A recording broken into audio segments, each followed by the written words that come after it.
There is common sense, there is sense, and there's something beyond sense.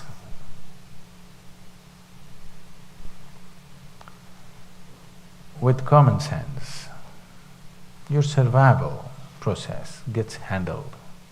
You don't have to be brilliant, you just have common sense. You will survive pretty good.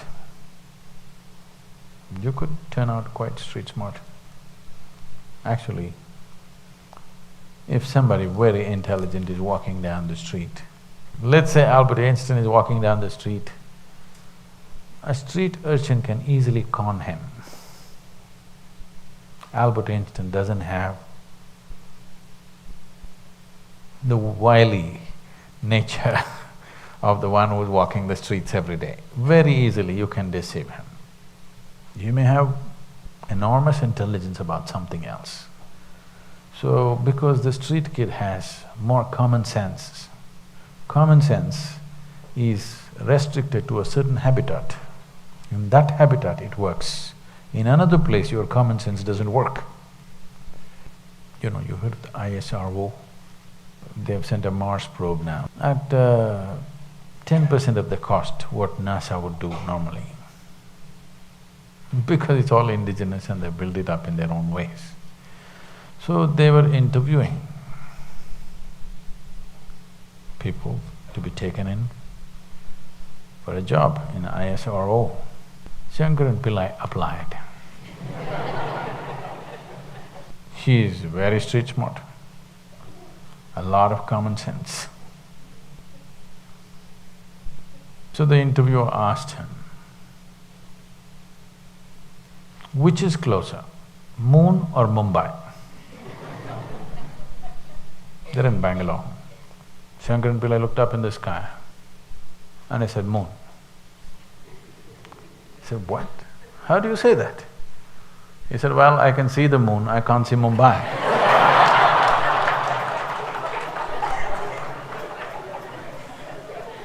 So, this kind of sense goes well in certain things.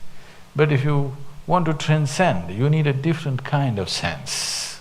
This kind of sense is good on the survival mode. When you're on a survival mode on the street, this kind of sense works pretty good. If we try to go all over with this kind of sense, we'll become one big mess. So going beyond one's senses and knowing, why is it needed?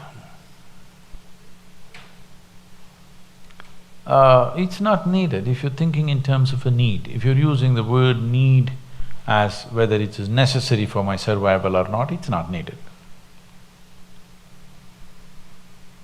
But unfortunately, if you had come here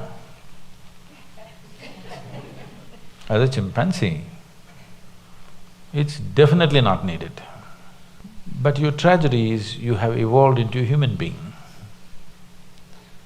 wanting to live like a chimpanzee doesn't work. That's the whole problem. Human intelligence and awareness has come to a place where it cannot limit itself to the ambit of survival, it has to. Look, now what we're doing as a solution for this problem is not a problem, it's a possibility. Every possibility, those who are not willing to take on the possibility, for them it seems like a problem. It's a phenomenal possibility, but most human beings are treating it like a problem. So how they're solving the problem is, raise the bar of survival, keep on raising it. What was your idea of survival 25 years ago? What was your idea of survival 15 years ago? What is your idea of survival today? It's raising the bar, isn't it? 2 meals a day was survival when you didn't have anything. If you had known that such a state, it's good to know those things. But now, maybe Mercedes is survival. In every different segment of society, survival has been raised to a place where billionaires are still struggling to survive among their community. Yes. I have had this opportunity at close quarters to see multi-billionaires, but they're still beggars. Every day, their mentality, their mindset is just that of a beggar who sits on the street and thinking, okay, what is today? How many more pennies can I gather? It's the same stuff. It's just the numbers have increased, but the experience of life is still the same. Because you raise the bar of survival. Now, your whole life, it doesn't matter what you do, still goes in survival. Everybody, I won't fix this for you. In your life, you must fix it. How much is survival? You must fix it somewhere, now. Not after 25 years when you get there, no. Now we must fix, this is my survival, then what do I want to do? My survival is taken care of, what is it that really matters to me in my life? Whatever that is. If you don't structure our lives like this, forever you will be fighting with phantoms. Why I'm saying you're fighting with phantoms is, in other countries, where the bar of survival has not been raised so high, people can change the course of their life when they wish. I find in the most affluent nation on the planet, everybody is enslaved for 30 years minimum. Their house loan is for 30 years, car loan is for 5 years, another thing is something, their insurance, this. They're just fixed. Tomorrow morning if they find something really compelling that they want to do, they cannot do, they can only do it after 30 years. We did not come to affluence for this.